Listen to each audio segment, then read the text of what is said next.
Hey everybody, I'm going to try this again. Yesterday I started this. What I was trying to do, I was trying to record a video, plus I was recording an audio, plus I was doing the transcribing of what you see behind me, the Vermilion News from Thursday, October 5th, 1916.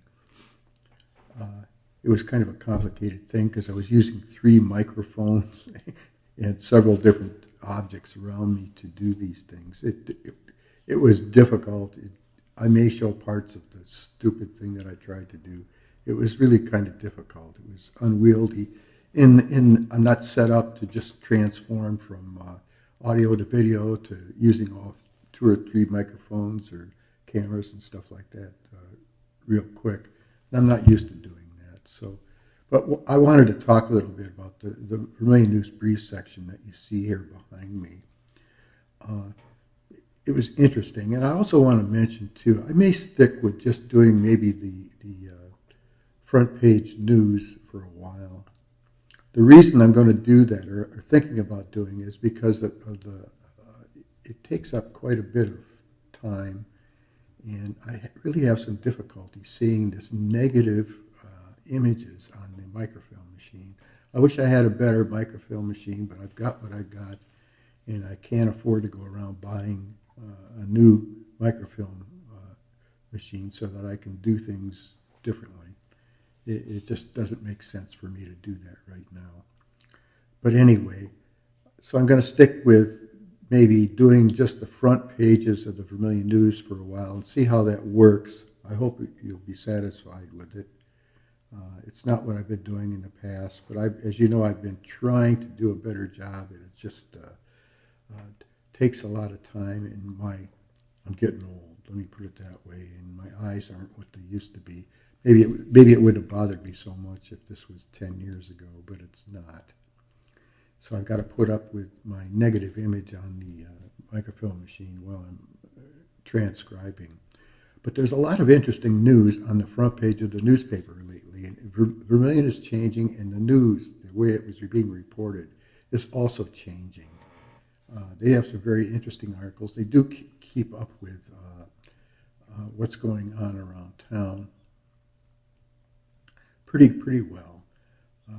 The big headline page, as you can see behind me, is the ride on the threshing outfit killed a farmer's boy. It's a tragic, tragic story. I'm not going to read it here. No reason to.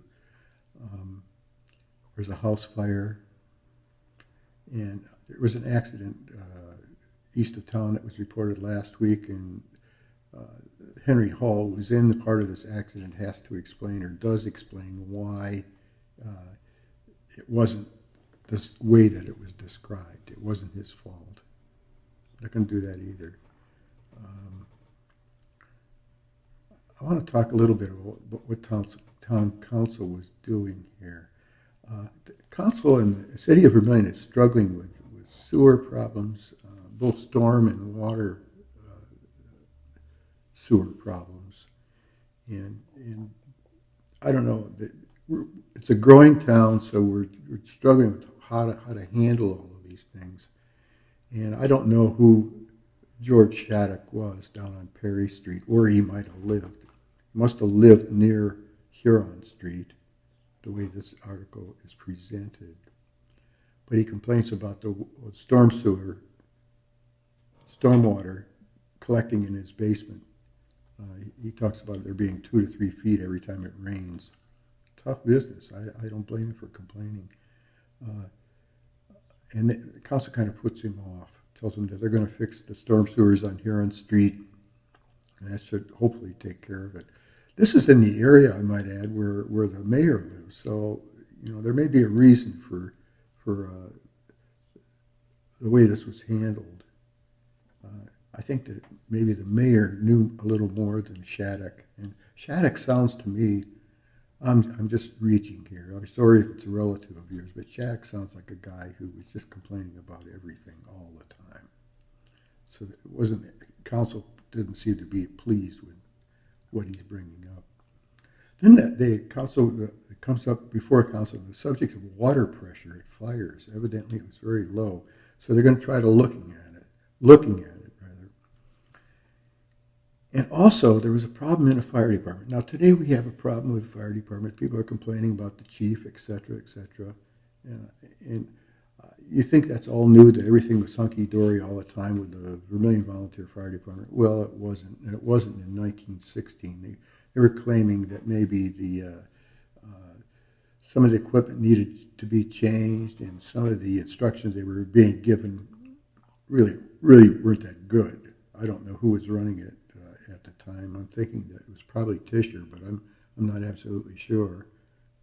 But they're complaining about the people who are telling them. It says some of the men did better without orders than when under them when fighting a fire. I don't know what they're talking about. But they had a couple of big fires in Vermilion. One of them had burnt down the barns where the taxi guy and the drayman had stored their horses and stuff. I wrote about it last week. So that may have come up then. But they decided that they would look into the nozzle thing to get better equipment. I don't know about changing management. That didn't happen. That may be just people complaining, as they are now. Changes in people who are appointed to doing things. People complain all the time. That's just part of life, I think, in any company or any operation. Talks about the contractors also west of town. They've been working over there, putting in a concrete road, which is cool. You can tell things are changing in and around Vermilion because more automobiles and horses and buggies. So the concrete roads were something cool. They were new, very nice. Coming all the way from, I think, Lorraine. Probably, the thought was to bring them from Cleveland to probably Toledo. But at first it was at least going to come from Lorraine to Huron and Sandusky. They call it the Market Road. They were improving. So this concrete road west of town was part of that construction. Well, in any case, the people doing the steamrolling on it volunteered to maybe use their steamroller to even off places in the rest of the town where they didn't have concrete, so that would make the road a little nicer going through town for $1 an hour. What a deal, huh? Then this last thing that came before council, I find is kind of this never ends.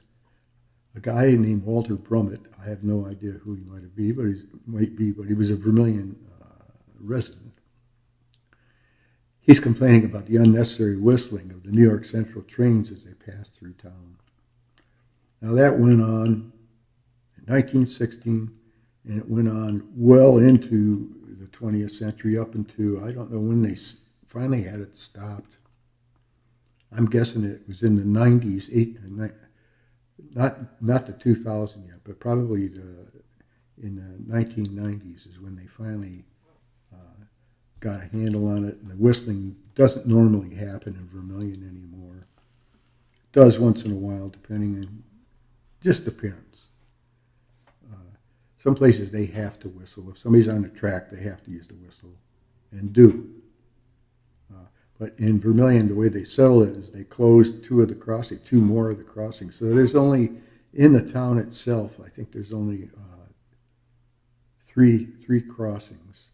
Adams Street, Grand Street, and Main Street are the only crossings in Vermilion now. I guess if you went east, you go up on Vermilion Road, there's a crossing there too. I think that's part of Vermilion. So that's 4 crossings, but still, you don't hear the whistling like you used to. And people were complaining about it. It never bothered me, and I lived next to the tracks all my life, but that's me.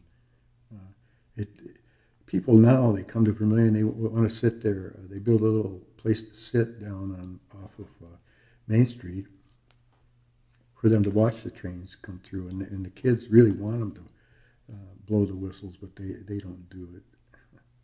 So the kids miss out on that. But people who aren't familiar with trains really love to see them. I used to kiddingly call Vermilion Train Town because of all the trains that came through. A lot of trains do come through.